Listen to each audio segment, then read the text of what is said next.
अस्सलाम वालेकुम नाज़रीन प्रोग्राम लाइव लाइन साण करे तव्हांजो मेज़बान डॉक्टर वाहिद बख्श पावर हाज़िर आहे। नाज़रीन तव्हांखे ख़बर अथनि प्रोग्राम में असां वटि मुख़्तलिफ़ डॉक्टर गॾु हूंदा आहिनि असां उन सां गॾो गॾु असां मुख़्तलिफ़ डिज़ीज़ ते ॻाल्हि कंदासीं। अॼु जेको असां ॻाल्हि ॿोल कंदासीं रमज़ान अचण वारो आहे, कहिड़ा मरीज़ रोज़ो रखी सघनि था, कहिड़ा नथा रखनि। जीअं शुगर जा मरीज़ आहिनि उहो पंहिंजो रोज़ो कीअं रखनि, पंहिंजी दवाउनि खे कीअं चेंज कनि। ब्लड प्रेशर जा मरीज़ आहिनि, दिलि जे बीमारी जा मरीज़ आहिनि, जिगर जी बीमारी जा मरीज़ आहिनि, गुर्दे जी बीमारी जा मरीज़ आहिनि।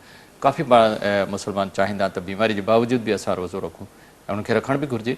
पर डॉक्टर छा उनखे एडवाइज़ कंदो, कीअं उनखे ॿुधाईंदो त पंहिंजो रोज़े जो ऐं दवाउनि जो शेड्यूल खे कीअं बहितर कनि। ऐं उन सां गॾो गॾु इहो बि ॾिसंदासीं त रोज़े रखण जा कहिड़ा फ़ाइदा आहिनि। छा जिगर जे मरीज़नि खे फ़ाइदो थी सघे थो, शुगर जे मरीज़नि खे फ़ाइदो थी सघे थो। ऐं अक्सर चवंदा त गुर्दनि खे जेके गुर्दनि जी जिन खे बीमारी आहे उहे पाणी वधीक पीअनि त रोज़ो जेको असां 12 कलाक या 13 कलाक फास्टिंग ते हूंदासीं या रोज़ो न रखंदासीं त पंहिंजी पाणी जे मक़दार खे कीअं बहितर कजे। उन सां गॾो गॾु कुझु थो तव्हांखे हाज़मे जी बीमारी बाबति बि ॼाण ॾींदासीं, छो त रमज़ान शरीफ़ में असांजो शेड्यूल चेंज थो थी वञे खाधे पीते जो, त असांजे हाज़मे जो मसइला बि थियनि था। पेट ते भर्ती थी पए थी या हाज़मो सही न आहे या उल्टियूं थी सघनि थियूं या स्टमक में पेन थी सघे थो। उन हवाले सां ॻाल्हाईंदा छा जिगर जूं बीमारियूं ऐं हाज़मे जी बीमारियुनि में पाण में को तालुक़ु आहे। जेकॾहिं जिगर जी का बीमारी आहे त छा हाज़मो ख़राबु रहे थो। इन्हनि सभिनी पहलुनि ते असां ॻाल्हि ॿोल कंदासीं। इन सिलसिले में अॼु मूं सां गॾु जेको महिमान आहे वो professor of medicine gastroenterologist Dow university में, प्रोफेसर सिविल हॉस्पिटल कराची में ऐं professor head of medicine department professor Amanullah Abbasi असां सां गॾु आहे। ऐं जेके प्रोफेसर ऑफ मेडिसन बि आहिनि। डॉक्टर साहब जी काफ़ी ॼाण हमेशह असांखे रमज़ान शरीफ़ जे हवाले सां, रोज़े ऐं सिहत जे हवाले सां ॼाण ॾींदो आहे। अॼु बि असां सां गॾु आहे। अचो त पंहिंजे महिमान सां ॻाल्हि ॿोल जो सिलसिलो शुरू कयूं। अस्सलाम वालेकुम। वालेकुम सलाम वाहिद साहब, ठीकु वॾी आहियो? महिरबानी अमानुल्लाह अब्बासी, तव्हां पंहिंजो क़ीमती टाइम कढी हिते आयो। डॉक्टर साहब हमेशह रमज़ान ते ऐं सिहत ते असां ॻाल्हि ॿोल त कंदा आहियूं। हिन दफ़े कुझु रमज़ान खां 2-3 ॾींहं अॻु में रोज़े जी तयारी बाबति त ॻाल्हाईंदासीं। मुख़्तलिफ़ बीमारियुनि जा मरीज़ आहिनि, उहे चाहिनि था त असां रोज़ो रखूं, त उहे मरीज़ कहिड़ियूं तयारियूं कनि, कीअं जेको सो अहल हुजनि या बहितर हुजनि त उहे रोज़ो बि रखी सघनि, पंहिंजी सिहत खे बरक़रार रखी सघनि। तमामु बहितरीनु वाहिद साहब, हीअ असांजी पब्लिक लाइ तमामु इम्पोर्टेंट हिकिड़ो सुवालु आहे ऐं उन्हनि खे गाइडेंस ॾियणु असांजो अवलीन फ़र्ज़ु आहे। हाणे उन में पहिरियों त इख़्तिसारी थोरी नज़र इहा विझो त मोस्ट कॉमन जेके असांजे सेटअप में हिकिड़ी डिज़ीज़ आहे उहा आहे डायबिटीज़, यानी शुगर जी बीमारी। ॿिए नंबर ते उहे मरीज़ आहिनि जिन खे गुर्दनि जा मसइला आहिनि, जंहिंखे CRF चऊं, क्रानिक रीनल फेल्यूअर। सही थी सघे थो उन्हनि मां को अक्यूट रीनल फेल्यूअर मां रिसेंट रिकवर थियो हुजे या लेट रिकवर थियो हुजे, इहो बि पॉसिबल आहे। टियां उहे मरीज़ आहिनि जेके जिगर जा मरीज़ आहिनि। जिगर जे मरीज़नि जा बि डिफरेंट कैटेगरीज़ आहिनि, पर उहे कैटेगरीज़ जिगर जा मरीज़ जेके जिन खे क्रानिक लिवर डिज़ीज़ आहे, सिरोसिस ऑफ लिवर आहे जंहिंखे असां चवंदा आहियूं, जंहिंखे असां जलंधर या कारो कामड़ असां चऊं, उन जा जेकॾहिं मरीज़ आहिनि उन जी स्टेजिंग करणु तमामु ज़रूरी आहे। स्टेज A आहे, B आहे या C आहे, हिनखे असां चाइल्ड प्यू स्कोर बि चवंदा आहियूं। CLD जा पेशेंट जेके आहिनि, इहो बि ॾिसणो आहे त उन जिगर जा कई कैंसर जो मरीज़ त कोन्हे त हेपेटोसेलुलर कार्सिनोमा अथसि, जिगर जो कैंसर जो मरीज़ आहे, उहो बि ॾिसणो आहे। जिगर में का सिस्ट आहे, हाइड्रेटिस जो लिवर एब्सेस आहे, हर कंहिंजो थोरो डिफरेंट जेको आहे, जेको रोज़े सां हुनजो रिलेशन हर हिक जो डिफरेंट आहे। या उहे मरीज़ आहिनि जंहिंखे जोड़नि जो सूरु आहे, रिमेटॉइड आर्थराइटिस असां जंहिंखे चवंदा आहियूं, या उहे मरीज़ जंहिंखे ऑस्टियो आर्थराइटिस आहे, या उहे मरीज़ जिन खे most commonly respiratory tract disease आहे, या उहे पेशेंट जेके ट्यूबरकुलोसिस जी ट्रीटमेंट वठनि था पिया, या उहे मरीज़ जेके HIV जो ट्रीटमेंट वठनि था पिया, या उहे मरीज़ जेके हाइपरटेंशन यानी ब्लड प्रेशर उन जी दवा खाइनि था, या इस्कीमिक हार्ट डिज़ीज़ थी आहे उन जी दवा खाइनि था, या CCF आहे उन्हनि खे कंजस्टिव कार्डिक फेल्यूअर उन जी दवा खाइनि था, या को इन्फेक्शन बॉडी में लॻल आहे रिसेंटली उन जी का दवा खाइजे थी पई, या ऑलरेडी उहे काई कीमोथेरेपी थियनि, को लिम्फोमा जो मरीज़ आहे, को चीक्स जी कार्सिनोमा आहे, ब्रेस्ट जी कार्सिनोमा आहे यानी कैंसर उन जो मरीज़ आहे। इहो पहिरियों त असांखे इख़्तिसारी नज़र ॾिसणी पवंदी त कहिड़े क़िस्म जो मरीज़ आहे। ठीकु आहे। अच्छा, हिकिड़ी शइ था चए, अञा असांजो कॾहिं हाज़मे बि ख़राबु हूंदो आहे, अल्सर बि ईंदो आहे, इहे बि त मरीज़ आहिनि। हा, उन बिल्कुलु। ऐं हाणे असां मैदे जी तरफ़ अचूं त मैदे जूं बि डिफरेंट डिज़ीज़ आहिनि। हाणे तव्हां वटि पेप्टिक अल्सर जो पेशेंट आहे, या सिंपली एसिड पेप्टिक डिज़ीज़ जो पेशेंट आहे, या कोई डिस्पेप्सिया जो पेशेंट आहे, या तव्हांखे मैदे में कोई ख़ुदा न ख़ास्ता CA थियो आहे उन जो को पेशेंट आहे, त मैदे जे हवाले सां बि डिफरेंट पेशेंट आहिनि। पेंक्रियाज़ या लबलबे जो को मसइलो आहे या पिते जो को मसइलो आहे, बाइल डक्ट जो को इशू आहे, जेकी डक्ट तव्हांजे पिते खां जेको आहे पाणियाठ खे नंढे आंडे जी तरफ़ खणी ईंदी आहे, उन जो इशू आहे। इहे पहिरियों त असांखे इख़्तिसारी नज़र विझणी पवंदी। सही। इख़्तिसारी नज़र खां पोइ मां इहो अर्ज़ु रखंदुसि त जहिड़े क़िस्म जो मरीज़ आहे त ओड़े क़िस्म जो जेको स्पेशलिस्ट डॉक्टर अवेलेबल आहे तव्हांजे सेटअप में, तव्हांजे पड़ोस में या तव्हांजे इलाइक़े में, त तव्हां उन सां कंसल्ट कयो। यानी 2 वीक्स बिफोर रमज़ान ॿुधायो हुनखे त मूंसां इहे मसइलो आहे, मां छा कयां। करणु खपे। सही। 2 वीक्स मां भाई साहिबु इहो स्पेसिफाइड टाइम छो कयो, इहो बि थोरो तव्हांखे मां ॿुधायां त जेकॾहिं इमीडिएट तव्हां कंदव न 1 ॾींहुं अॻु में या 2 ॾींहं अॻु में रमज़ान खां, त उन जो सेटअप असां उनजो चेक कोन करे सघंदासीं। 2 वीक्स बिफोर असां हिकिड़ो ट्रायल कंदा आहियूं त बाबा हे सिस्टम सही हले थो या नथो हले, त 2 वीक बिफोर जेको आहे मुंहिंजी नज़र में तमामु बहितरीनु आहे। हाणे अचो उहे मरीज़ जेके रूटीनली डायबिटीज़ जी दवा वठनि। अच्छा, अचो था जेके शुगर जा मरीज़ आहिनि उहे कहिड़ी तयारी कनि? हाणे अचो न ते अचो। हाणे ॾिसो, डायबिटीज़ में जेके पेशेंट आहिनि, हिकिड़ा आहिनि इंसुलिन डिपेंडेंट जिन खे इंसुलिन जी ज़रूरत आहे, ॿिया आहिनि नॉन इंसुलिन डिपेंडेंट। सही। जेके इंसुलिन डिपेंडेंट आहिनि उन्हनि खे खपे त जॾहिं उहे, पहिरीं ॻाल्हि इहा आहे त जेको डोज़ आहे उन्हनि जो इंसुलिन जो, सही आहे। उन जे डोज़ खे 25 खां 50% ताईं रिड्यूस कयो वेंदो डॉक्टर जे हिदायत जे मुताबिक़। डॉक्टर जे हिदायत जे मुताबिक़ जेको हुन जो डायबिटोलॉजिस्ट आहे जंहिं वटां वठे थो दवा, उन सां कंसल्ट उनखे करिणो पवंदो। ॿी जेकी पॉइंट आहे त जेको सहरी आहे उनजी, सहरी ते कोशिशि करे या त डोज़ सफ़ा 25% द डोज़ हणे, घटाए छॾे पंहिंजो, या पोइ बहितर आहे त उहो हणे ई न। छो त जेकॾहिं सहरी में उन इंसुलिन हई ऐं खाधो उन सां एडजस्ट न थियो त उनखे हाइपोग्लाइसीमिया जा शुगर चांस घटी आहिनि, सघे, शुगर घटिजी वेंदो। माना 12-13 कलाक जी सभु जेको बर्दाश्त घटि थी वेंदी। एग्ज़ैक्टली ईअं ई थींदो। पोइ शायदि शुगर जेकी आहे न उहा डाउन थी वेंदी। ऐं हमेशह यादि रखिजो भाई साहिबु त शुगर जेकी वधे थी उहा एतिरी ख़तरनाक न हूंदी आहे, जेकी शुगर घटिजे थी उहा ज़्यादा ख़तरनाक हूंदी आहे।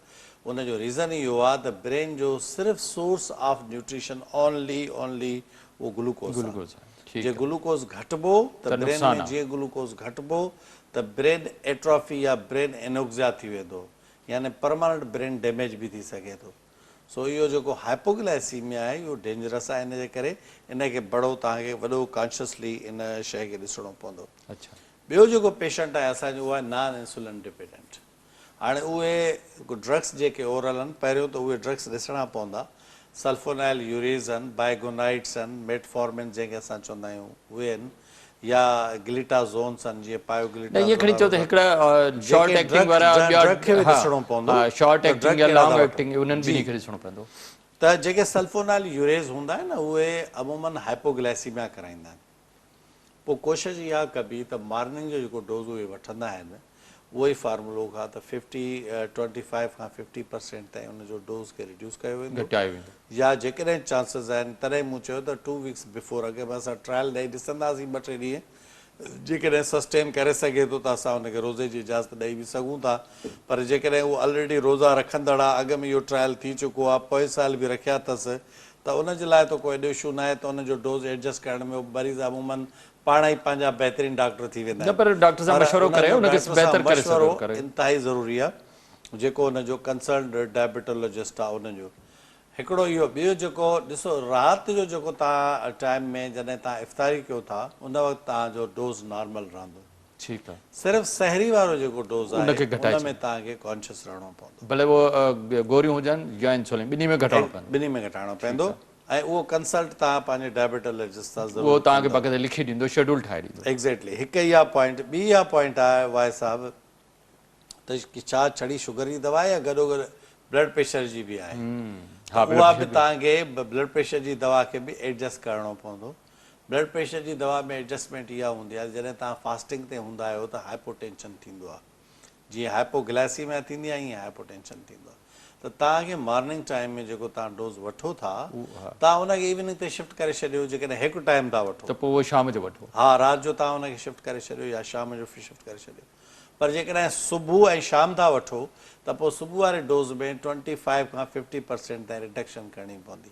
छो त थ्रू आउट डे जॾहिं तव्हां फास्टिंग ते हूंदो त तव्हांजो लाज़मी ब्लड प्रेशर घटिबो। ऐं ॿी हिकिड़ी पॉइंट तव्हांखे हिकिड़ी बहितरीनु एड कयां हिते हलंदे त जेको रोज़ो आहे उहो ब्लड प्रेशर जो हिकिड़ो ट्रीटमेंट बि आहे।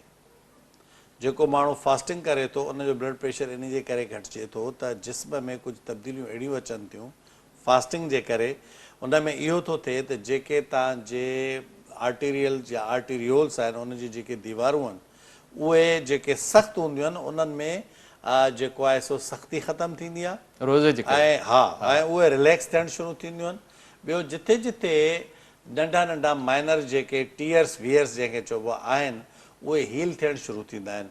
ऐं ॿियो तव्हांजो जेको हार्मोनल सिस्टम आहे जेके असां एड्रिनलिन ऐं नॉर एड्रिनलिन चवंदा आहियूं जंहिंखे स्ट्रेस हार्मोन्स बि चइबो आहे, उन्हनि जी जेकी अमाउंट आहे उनजो जेको प्लाज़्मा में लेवल आहे उहा बि इन फास्टिंग सां घटि बि आहे। छो त एड्रिनलिन ऐं नॉर एड्रिनलिन ॿई तव्हांजा एनीमी हार्मोन आहिनि बॉडी में जेके फियर ऐं फाइट ॿिन्ही में हेल्प कंदा आहिनि, तव्हांजा उनजी लेवल वधंदी आहे।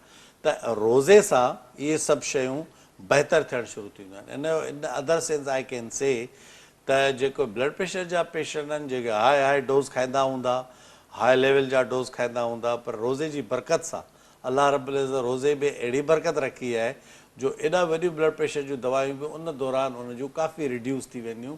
ऐं जेकॾहिं इहो सिलसिलो जारी रहे। अच्छा, इन में हिकिड़ी ॿी पॉइंट एड करे इन किसे खे थोरो हिते ख़तमु कयूं त मुख़्तलिफ़ अमेरिका में, ऑस्ट्रेलिया में, न्यूज़ीलैंड में इहे स्टडीज़ थी चुकियूं आहिनि वाहिद साहब त जेके इंटरमीडिएट फास्टिंग कंदा न थ्रू आउट द ईयर उन जो ब्लड प्रेशर ऐं शुगर जेकी टाइप 2 डायबिटीज़ आहे उहा टोटल रिमिट बि थी सघे थी ख़तमु थी सघे जेकॾहिं उहो इंटरमीडिएट फास्टिंग करे। हिकिड़ी तव्हांखे वॾी रिसर्च जी खां मां तव्हांखे आगाही पियो ॾियां। न, मां इन में ई ॿुधायां थो त जेकॾहिं तव्हां ब्लड प्रेशर जा मरीज़ जेकॾहिं फास्टिंग ते आहिनि, रोज़े ते आहिनि, त उनजो ब्लड प्रेशर नॉर्मल थियणु शुरू थी थो वञे। जेके असांजे चर्बी वग़ैरह ॼमियल आहे आर्टरीज़ में उहा ख़तमु थी थी वञे। पर शुगर जे मरीज़नि जे लाइ बि त रोज़ो फ़ाइदेमंद आहे। बिल्कुलु इहो ई पियो चवां, अर्ज़ु कयां त जेकॾहिं शुगर वारो मरीज़ रोज़ा रखे थो त उनजो डोज़ हिकिड़ो त रिड्यूस थी वेंदो ऐं जेकॾहिं यकीन कयो जे पूरे साल में इंटरमीडिएट फास्टिंग थींदी रहे न तव्हांखे ख़बर हूंदो हज़ूर अक़दस सल्लल्लाहु अलैहि वसल्लम हर हफ़्ते में हिकिड़ो रोज़ो ज़रूरु रखंदा हुआ। उहे इनखे ई इंटरमीडिएट फास्टिंग चवंदा आहियूं असां। त तव्हां थ्रू आउट ईयर जेकॾहिं इहो हैबिट अपनाए छॾियो तव्हां यकीन कयो, छो त रोज़े जो बेसिक जेको अलाह रब्बुल इज़्ज़त हिकिड़ी वॾी हिकमत जेकी उन में रखी आहे उहो तव्हांजो वियर टीयर जेके इफेक्ट बॉडी में थींदा आहिनि, जेके फ्री रेडिकल्स जी कंसंट्रेशन वधंदी आहे जंहिंजे करे तव्हांजो एजिंग प्रोसेस बि वधे थो, जंहिंमें जेके फ्री रेडिकल्स वधनि था, जेके बीमारियूं थियनि थियूं उहे सभु सप्रेस था थिए।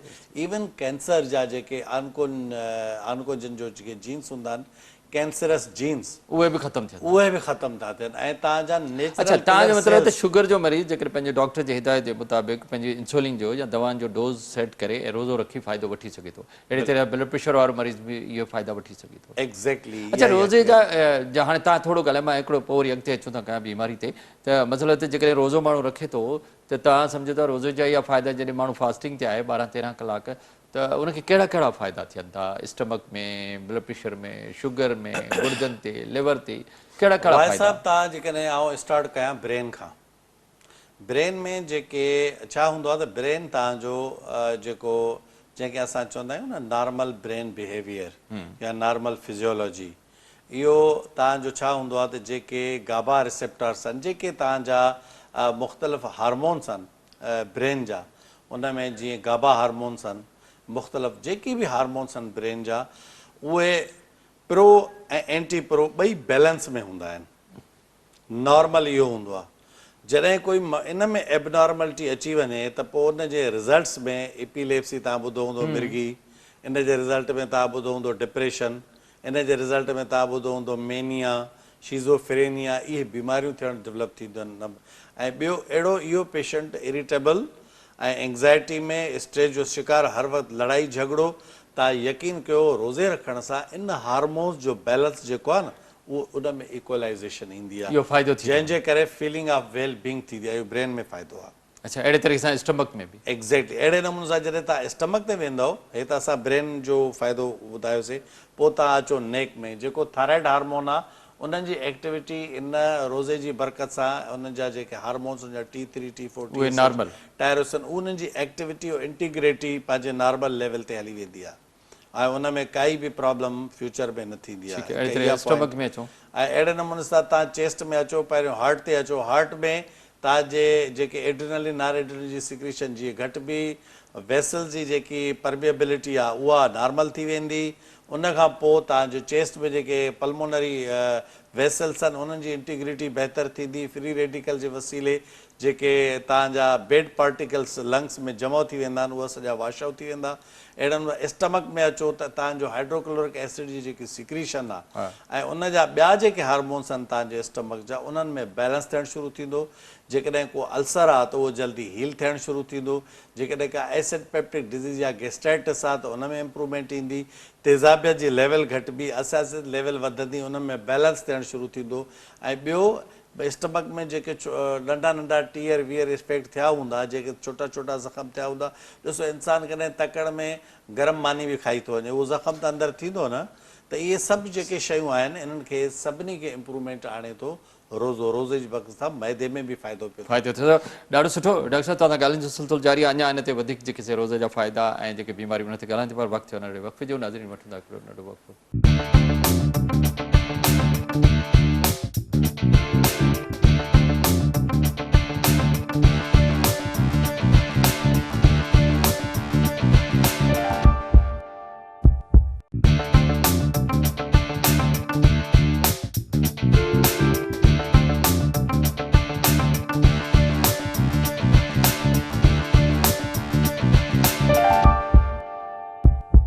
वेलकम बैक नाज़रीन अचो पंहिंजे ॻाल्हियुनि जो सिलसिलो ॿीहर प्रोफेसर अमानुल्लाह अब्बासी सां गॾु असां रोज़े जी तयारी बाबति तव्हांखे ॼाण ॾाढी ज़बरदस्त असांखे ॼाण ॾिनई त रोज़ो रखण सां केतिरो फ़ाइदा आहिनि दिमाग़ खां वठी जेको शुरू कई स्टमक ते आयो अञा अॻिते बि तव्हांखे ॿुधाईंदो उन सां गॾु गॾु ॿियूं जेके बीमारियूं आहिनि उन्हनि जे बचाव जा या रोज़े में कहिड़ा एहतियात करणु घुरिजे अचो त पंहिंजे महिमान सां ॻाल्हाइण जो सिलसिलो ॿीहर शुरू कयो डॉक्टर साहिबु ॾाढो तव्हां ॿुधायो त स्टमक में बि जेके बीमारियूं आहिनि उन्हनि में बि काफ़ी फ़ाइदो इन खां अलावा हेठि ॿिया बि त असांजा हिसा जिस्म जा आहिनि हा मां हिकिड़ो मूंखां विसरी वई ॻाल्हि त आइज़ में रेटिनल ब्लड फ्लो बि वधंदो आहे ऐं विजन बि तेज़ थींदी अथव फास्टिंग सां नज़र हुनजी तेज़ थींदी आहे लेंस में जेके ओपेसिफिकेशन्स आहिनि उहे बि वॉश आउट थींदियूं आहिनि इन सां तव्हांजे टीथ में बि फ़ाइदो थींदो आहे ओरल कैविटी आहे न जेकी तव्हांजी हाइजेनिक कंडीशन आहे जेकी ओरल कैविटी जी पोस्टीरियर नोज़ जी या इंटरनल ईयर्स जी उहा बि इन में इम्प्रूव थींदी आहे छो त फ्री रेडिकल्स वॉश आउट थींदा आहिनि साॻिए नमूने सां स्मॉल इंटेस्टाइन जेके इरिटेबल बावल सिंड्रोम तव्हां ॿुधो हूंदो IBS हिकिड़ी कॉमन स्ट्रेस जे करे डिज़ीज़ थींदी आहे इन में बि तव्हांखे फ़ाइदो आहे इन्फ्लेमेटरी बावल डिज़ीज़ जंहिंमें अल्सरेटिव कोलाइटिस ऐं क्रॉन्स डिज़ीज़ इन ॿिन्ही खे रोज़े मां फ़ाइदो थींदो आहे इन खां अलावा CA स्टमक जेको CA कोलोन जेके चइबो आहे जेकॾहिं माण्हू इंटरमीडिएट फास्टिंग थ्रू आउट पूरे माना सालनि जा साल कंदो अचे त उनखे CA स्टमक खां बि प्रिवेंशन थी सघे कैंसर खां बची सघे थो डायरिया जूं डिज़ीज़िस हुजनि कॉन्स्टिपेशन जूं डिज़ीज़िस हुजनि उहे सभु तव्हांजूं वॉश आउट थी वेंदियूं ऐं जेके बि इंटेस्टीन में लार्ज में स्मॉल में किथे बि कोई स्मॉल फॉल्ट हूंदो उहो सभु रिपेयर प्रोसेस जेको आहे इन फास्टिंग जे छो त तव्हां वाइस साहिबु हिकिड़ो तव्हांखे मां अर्ज़ु कयां त सॼो साल तव्हांजो मैदो तव्हांजो आंडो करे चुप करे कोन विहंदो मुसलसल कमु थो करे सिर्फ़ु तव्हांजा ॾींहं कहिड़ा था बचनि वञी फास्टिंग वारा उहे बि शुरूआती 12 घंटा या 13 घंटा उन खां पोइ वरी जेको असां हुनजे मथां लोड था सटियूं उहो बि खाऊं तव्हांखे उहो अंदाज़ो हूंदो सभिनी ख़बर आहे त GIT हिकिड़ी अहिड़ी शइ आहे जेकी हर वक़्तु वीचारी स्ट्रेस ऐं दॿाउ में आहे ऐं उनखे जेकॾहिं तव्हां साल में हिकिड़ी रोज़े जे थ्रू रेस्ट ॾिनी त इहा उनजे मथां बि हिकिड़ो अहसान ऐं थोरो थींदो उन सां जिस्म सॼे खे फ़ाइदो थी थो वञे अच्छा इन खां हेठि जेकॾहिं जो गुर्दनि ते या असांजे किडनीज़ जो ब्लड फ्लो वधंदो आहे पाइलोनेफ्राइटिस जेकी डिज़ीज़ आहे इन्फेक्शन उन में इम्प्रूवमेंट ईंदी आहे वाहिद साहिबु ऐं क्रॉनिक रीनल फेल्योर जो जेको पेशेंट आहे उन में स्टेजिंग ज़रूरी आहे हिकिड़ो जेको dialysis dependent chronic renal failure आहे उन में रोज़े रखण जो प्रॉब्लम थी सघे थो इहो तव्हांखे जेको किडनी स्पेशलिस्ट आहे नेफ्रोलॉजिस्ट उहो तव्हांखे गाइड कंदो उनजी गाइडेंस में ई तव्हांखे जेको आहे रोज़ो रखिणो आहे छो त ईअं न त एडवांस स्टेज जो CRF हुजे तव्हां हुनखे फास्टिंग कराए यूरिमिया में धकेले छॾियो तव्हांखे थोरो बाक़ी जीअं माइनर इन्फेक्शन किडनी जा इन्फेक्शन गोश्त ते इहो आहे त तव्हांजो कैल्शियम जेको मेटाबॉलिज़म आहे उन में छा थींदो आहे त तव्हांजी कैल्शियम जी एंट्री ऐं जेके एंटी कैल्शियम जेके हार्मोन्स आहिनि उन्हनि जी सप्रेशन ऐं एंट्री कैल्शियम हार्मोन जो एक्सेस, इहे सभु मिलाए जुलाए करे तव्हांजे हॾनि खे ताक़त अचे थी रोज़े रखण सां। ज़बरदस्त। जेके नर्व सप्लाई आहे, जेके हा। तव्हां ॾिसो न, मुंहिंजो हथु सुन पियो थिए, हे हिते कुझु नमनेस महसूसु थी कोन थी थो वञे, थिए, महसूसु नथो थिए। न्यूरोपैथी असां जेके हा, चवंदा आहियूं, बिल्कुलु सही। उन में बि इम्प्रूव, छो त उन्हनि जो नर्व शीथ जेके आहिनि न उहे हील थींदियूं आहिनि, उन में हीलिंग प्रोसेस थींदो आहे, नर्व शीथ हील थींदियूं, उनजे लेग्स में, उनजे जिस्म जा जेके बि साइड आहे, बैक आहे, फेस आहे, उन में सेंसेशन उनजी इंटेक्ट रहे थी। इन खां अलावा जेको फ़ाइदो थिए थो तव्हांखे, आर्टरीज़ आहिनि, Skin. कैपिलरीज़ आहिनि।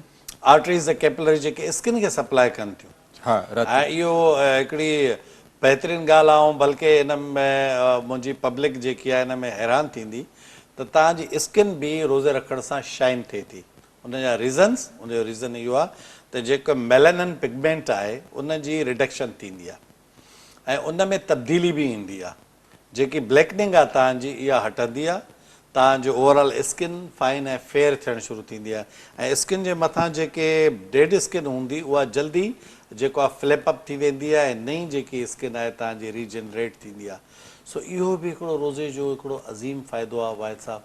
ज़हनी तौर ते इंसानु पॉज़िटिव सोच जो वधीक जे तरफ़ वधीक माइल थींदो आहे, नेगेटिव थाट्स ख़तमु थींदा आहिनि, फीलिंग ऑफ वेलबींग थींदो आहे, घर वारनि सां, मुआशिरे सां उनजो बिहेव इम्प्रूव थींदो आहे। पर हिकिड़ी पॉइंट ज़रूरु हूंदी आहे, साइकोलॉजी तौर ते माण्हू बहितर थींदो। एग्ज़ैक्टली हिकिड़ी जेकी पॉइंट तव्हांखे यादि रखणी आहे त कॾहिं छा हूंदो आहे त थस जॾहिं घणी हूंदी आहे त माण्हू इरिटेट बि थी सघे थो, गुस्सो अची पर सघे। इन जे करे अलाह रब्बुल इज़्ज़त इहा तलक़ीन कई आहे त तव्हां जॾहिं सब्र जे दामन में रहंदव त इहो ॾिसो न, इन रोज़ो तव्हांखे सब्र जी प्रैक्टिस बि कराए थो। सही आहे। त जेको रेस्ट ऑफ ऑल ईयर्स आहिनि उन में तव्हां उहो जेकॾहिं महीने जी जेकी प्रैक्टिस आहे उहा तव्हां पाण ते हावी रखी तव्हां सॼो साल ईअं हलो, तव्हां यकीन कयो तव्हांजा झगड़ा बि न थींदा, तव्हांजी मुआशरती ज़िंदगी बि बहितर थींदी, तव्हांजा ॿार बि ख़ुशि, तव्हांजी स्पाउस बि ख़ुशि, तव्हांजा ब्रदर्स मुआशरो सॼो ख़ुशि थींदो। अच्छा डॉक्टर साहब, थोरो अचो था किडनी ते, जेकॾहिं किडनी जो बि जेकॾहिं असां गुर्दनि जी बीमारी जो स्ट्रेचिंग करियूं त हज़ारनि जी तइदाद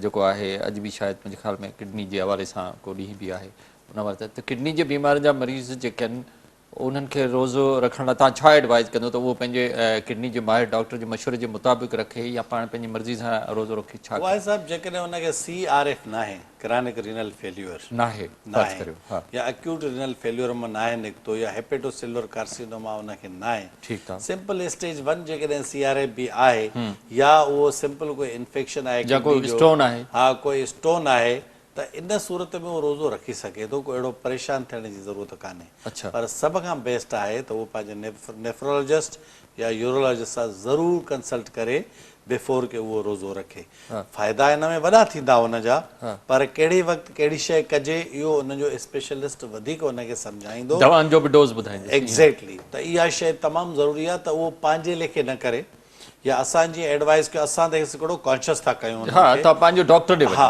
त बहितर इहो आहे त उहो कंसल्ट जेको डॉक्टर आहे उनजो उन सां कंसल्ट करे थो त उहो तमामु बहितर ई थींदो, उहो ई थींदो। अच्छा, तव्हां छा था सम्झो, मां ईअं एज़ ए थोरो एडवाइस वठां थो त छा गुर्दे जी बीमारियूं वधी रहियूं आहिनि हिन वक़्तु?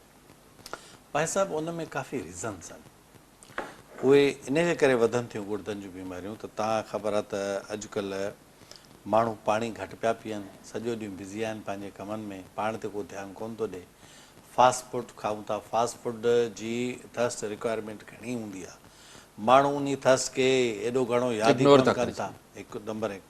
ॿियो सॼो ॾींहुं तव्हां स्ट्रेस में आहियो, सॼो ॾींहुं भागम दौड़ी आहे, राति जो बि मुश्किलनि सां तव्हां घर था पहुचो ऐं उन खां पहुचण खां पोइ बि तव्हांजी पंहिंजी सिहत ते को ध्यानु कोन्हे, न तव्हांजी का वाक आहे प्रॉपर, न तव्हांजो प्रॉपर हाइड्रेशन आहे तव्हांजी, न इवन हाइजेनिक कंडीशन ते बि प्रॉब्लम थिए थो, तव्हांजा जेके कपिड़ा आहिनि या अंडर गारमेंट्स आहिनि, तव्हां उनजी वॉशिंग जो जेको प्रोसेस आहे उहो ख़बर न आहे, सॼो ॾींहुं तव्हां गर्मी पसीने में अचो था, हड़ तकड़ में मूंखे कोन थो लॻे त असां इन शइ खे बि का सुठे नमूने मेंटेन था कयूं, इते बि असांखे ध्यानु ॾियणो पवंदो।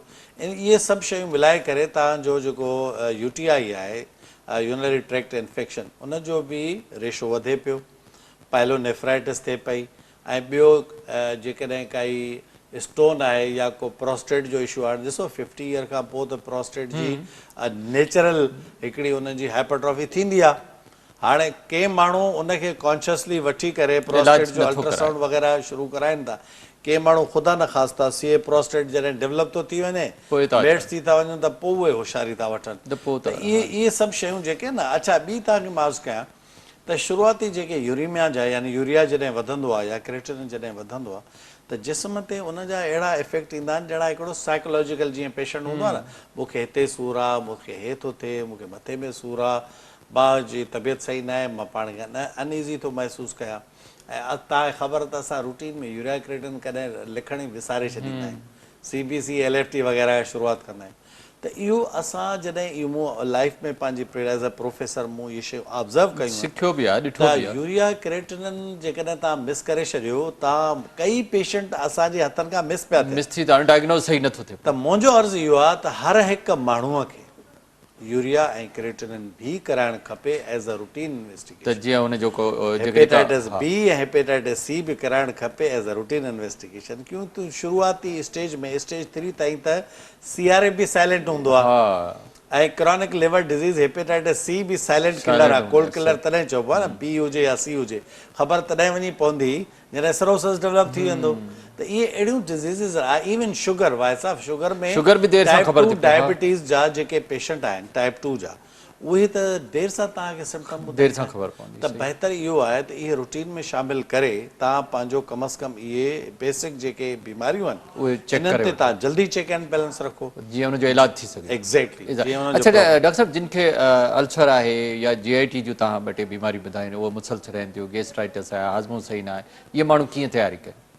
भाई साहब ॾिसो, जेकॾहिं गैस्ट्राइटिस जो हिकिड़ो पेशेंट आहे, शुरू में असां अर्ज़ु रखियोसीं त गैस्ट्राइटिस जे पेशेंट जो फास्टिंग ते ज़बरदस्त फास्टिंग जो इफेक्ट आहे, उनखे उल्टो उन मां फ़ाइदो थियणो आहे, नुक़सानु कोन आहे। ॿी पॉइंट इहा आहे त जेको जंहिंजी हाइपर एसिडिटी आहे, जेको ऑलरेडी ईस्मोपिराज़ोल या ओमिप्राज़ोल या कहिड़े बि ग्रुप ते आहे, त उनखे सैरी ऐं इफ़्तार, हाणे हिन में ब्यूटी इहा आहे त जीअं डायबिटीज़ ऐं हाइपरटेंशन में असां डोज़ खे रिड्यूस था कयूं या डोज़ खे मिस था कयूं, हिते रिडक्शन मिसिंग जी काई ज़रूरत कोन्हे। जेकॾहिं ओमिप्राज़ोल आहे त सैरी में वठे, ऐं ॿियो जेकॾहिं सुबुह शाम वठे थो त सैरी में बि वठी सघे थो, इफ़्तारी में बि वठी सघे थो। इन में कोई प्रॉब्लम न, इन में को हाइपोग्लाइसीमिया जो चांस आहे, न कोई एकिलोर हाइड्रा जो को चांस आहे, को टेंशन कोन्हे। दवाऊं वठे पंहिंजो रोज़ो बिल्कुलु पंहिंजे प्रॉपर तरीक़े सां, उल्टो उनखे रोज़े मां फ़ाइदो ई थींदो। मैदे जे मरीज़ खे रोज़े मां मुकमिल यानी 100% इहो हिनखे परसेंटेज ॾेई सघां थो त उनजो बेनिफिट। कॾहिं कॾहिं छा थींदो, जॾहिं असां रोज़ो रखियो त 4 कलाक 5 कलाक या 6 कलाक 8 कलाक खां पोइ स्टमक में पेन थींदो आहे, जॾहिं स्टमक ख़ाली थींदो आहे, त उनजी बि का दवा आहे, उनजो कोई इलाज आहे? भाई साहब, इहो जेको पेन आहे न, अमूमन छा हूंदो आहे त जेकॾहिं कोई अल्सर डेवलप थी वियो आहे, जुजल अल्सर आहे या गैस्ट्रिक अल्सर आहे, त उहो उन में फास्टिंग ते पेन थींदो आहे। हा, आख़िरी 2 घंटनि 3 घंटनि खां पोइ पेन थींदो आहे। इन जे लाइ बहितर इहो आहे त उन जा जेके कंप्लीट इन्वेस्टिगेशन, जंहिंखे असां एच पायलोरी चऊं, एच पायलोरी आहे या एंडोस्कोपी आहे, उहे कराए। जंहिंखे इहो प्रॉब्लम हुजे थो अल्सर या एच पायलोरी जो, उन लाइ त बेस्ट एडवाइस इहा आहे त पंहिंजो जेको कंसर्न गैस्ट्रोएंटरोलॉजिस्ट आहे, उन खां एंडोस्कोपी हिकिड़ी कराए छॾे स्क्रीन आउट करण लाइ, या H pylori stool antigen test कराए छॾे त एच पायलोरी ऐं एसिड पेप्टिक डिज़ीज़ खे शुरू में ई ट्रीट कयो वञे। त उन में जेकॾहिं तव्हांजो ट्रीटमेंट परफेक्ट आहे ऐं 2 हफ़्ता, तॾहिं मूं अर्ज़ु इहो हाणे रखियो, तव्हांखे हाणे अहसासु थींदो हूंदो त इहो 2 हफ़्ता अॻु में तयारी प्रोसेस खे शुरू कंदासीं त इहो असांजी सॼो अंदाज़ो। पर अहिड़ियूं दवाऊं न आहिनि जेकॾहिं सैरी में वठिजनि त इहो पेन न थींदो? कोई पेन न थींदो। मतिलबु अहिड़ियूं दवाऊं मौजूदु आहिनि, बिल्कुलु आहिनि। ऐं ॿियो इहो आहे त तव्हां कोशिशि करे सैरी में तव्हां अहिड़ियूं शयूं यूज़ कयो जंहिंजो तव्हांजे स्टमक में स्टे थोरो लंबो हुजे। हा, जेको जीअं फाइबर डाइट आहे, फाइबर डाइट आहे, जीअं सलाद जंहिंखे असां चऊं, उनजो इस्तेमालु तव्हां वधाईंदो त तव्हांजो इहो सूरु कोन थींदो। या तव्हां एंटासिड तव्हां सैरी टाइम ते यूज़ करे छॾियो, जंहिंजो लॉन्ग इफेक्ट आहे। अच्छा डॉक्टर साहब, हिकिड़ो ॾाढो ज़बरदस्त, माना जेकॾहिं सुठो इलाजु आहे, डॉक्टर तव्हांखे एडवाइस कयो आहे त को मसइलो कोन्हे। ऐं अल्सर जे मरीज़नि खे जिन खे GIT जो प्रॉब्लम, उहे तमामु सुठो फ़ाइदो वठी सघनि था फास्टिंग मां, रोज़े मां। अच्छा डॉक्टर साहब, जेको फैटी लिवर हूंदो आहे, लिवर ते चर्बी अची वेंदी आहे, छा रोज़े सां उनखे घटाए सघिजे थो? फैटी लिवर त आउं एतिरो अर्ज़ु कंदुसि त फैटी लिवर जेको आहे, the prime treatment of the NASH is fasting. इन खां वधीक ॿियो छा चऊं? माना दवाउनि जी बि ज़रूरत कोन्हे। Prime exactly. अगरि तव्हां यकीन कयो तव्हां हिकु त रोज़नि जो सॼो महीनो गुज़ारियो, अॻिते हली जेके ॾिसो अलाह रब्बुल इज़्ज़त जे तरफ़ां चंद शयुनि में न जीअं कुझु ख़ासि रोज़ा रखियल आहिनि, तव्हां ॾिठा हूंदा शाबान 6 रोज़ा, इन जे कॾहिं तव्हां शेड्यूल खे फॉलो कयो न टोटली, तव्हांखे कॾहिं फैटी लिवर कोन थींदो। ऐं फैटी लिवर थींदो आहे fat deposition in the liver. ज़बर। अच्छा, जेके जिगर जूं ॿियूं बीमारियूं आहिनि, जीअं तव्हां BC जो ज़िक्र कयो, उहे बि फास्टिंग सां बहितर थींदियूं? भाई साहिबु बिल्कुलु थींदो न। ऐं तव्हांखे ब्यूटी ॿुधायां त इहे कीअं थियूं थियनि। जॾहिं तव्हां फास्टिंग कयो था त उन में तव्हांजे बॉडी में नेचुरल इंटरफेरेंस जी लेवल वधे थी। त पोइ ॿाहिरां लॻाइण जी ज़रूरत कोन्हे। एग्ज़ैक्टली उहो ई मां तव्हांखे अर्ज़ु कयो त के माण्हू जेकॾहिं चाहिनि त रोज़ो रखी करे बि पंहिंजे हेपेटाइटिस B ऐं C जो ट्रीटमेंट करे सघनि था। ॾाढो सुठो डॉक्टर अमन अब्बासी, वॾो टॉपिक आहे, वॾियूं घणियूं ॻाल्हियूं। कहिड़ियूं तयारियूं कनि, 2-4 लफ़्ज़नि में ॿुधायो प्रोग्राम जो टाइम। वैसे मुंहिंजो नाज़रीन खे इहो अर्ज़ु थींदो त जेके तव्हां दवायूं शुगर जूं इस्तेमालु कयो था ऐं तव्हां पहिरियां बि रोज़ा रखंदड़ आहियो त तव्हां सिंपल तव्हां पंहिंजो डोज़ 25-50% ताईं रिड्यूस कयो। कोशिशि कयो सहरी ते डोज़ तमामु घटि खाओ या सहरी ते डोज़ ई मिस करे छॾियो। मतिलबु पहिरियों डॉक्टर सां मिलो हा, पंहिंजे। ऐं जेको तव्हांजो कंसल्ट डायबिटोलॉजिस्ट आहे उन सां तव्हां जेको आहे ज़रूरु कंसल्ट कयो। बाक़ी जेके मैदे जा मरीज़ आहिनि उन्हनि खे रोज़े मां फ़ाइदो ई थींदो। रोज़ो रखण जो कॾहिं बि डिस्करेजमेंट न आहे असांजी तरफ़ां, पर इहो तमामु ज़रूरी आहे त तव्हांजा जेके कंसल्ट जेके डॉक्टर्स आहिनि उन्हनि सां ज़रूरु रुजू तव्हां कयो। ज़रूरु ॾाढो सुठो डॉक्टर साहब, मैसेज हिकिड़े लफ़्ज़ में तव्हांजो। हा, पब्लिक खे मां इहो अर्ज़ु कंदुसि त इंशाअल्लाह ताला रमज़ान जी आमद आहे। साल में हिकिड़ो ई दफ़ो रमज़ान महिमान अचे थो। सभिनी खे इहो अर्ज़ु आहे त पंहिंजा रोज़ा रखनि ऐं उन रोज़े मां मुकमल फ़ाइदा वठनि ऐं कोशिशि करे जेके अॼु असांजी गुफ़्तगू थी आहे ऐं न सिंध TV जे तवसुल सां इहा ॿियनि जेके पब्लिक जा जेके दोस्त आहिनि असांजा उन्हनि ताईं बि इन जी रसाई कराइनि ऐं उन ताईं बि इहो पहुचाइनि। वॾी महिरबानी प्रोफेसर अमन अब्बासी, तव्हां आयो, तव्हांजी वॾी महिरबानी। नाज़रीन, असांजो मौज़ूद महिमान प्रोफेसर अमन अब्बासी असां सां गॾु, जंहिं ॾाढी ज़बरदस्त असांखे ॼाण ॾिनी त रोज़ो रमज़ान शरीफ़ अचण वारा रमज़ान शरीफ़ जी तयारी करियो। जंहिंखे बि जहिड़े क़िस्म जी बीमारी आहे, शुगर आहे, ब्लड प्रेशर आहे ऐं जिगर जी बीमारियूं घुरिजनि, त पंहिंजे डॉक्टर वटि वञनि, उन सां मशवरो कनि, उन खां पंहिंजो दवाउनि जो शेड्यूल ठाराइनि, कहिड़ियूं दवाऊं कहिड़े वक़्तु कीअं खाइणो आहे। जेकॾहिं डॉक्टर उनखे इजाज़त ॾिए थो त पंहिंजो रोज़ो रखी उन मां फ़ाइदो वठी सघंदा। डॉक्टर साहब जी इन्हनि ॻाल्हियुनि ते असां अमल कयो त असां बहितर ऐं सुठी ज़िंदगी गुज़ारे सघूं था। इन त प्रोग्राम लाइव लाइन जो वक़्तु पूरो थियो। पंहिंजे मेज़बान डॉक्टर वाहिद बख्श पंवर खे इजाज़त ॾींदा। अल्लाह हाफ़िज़।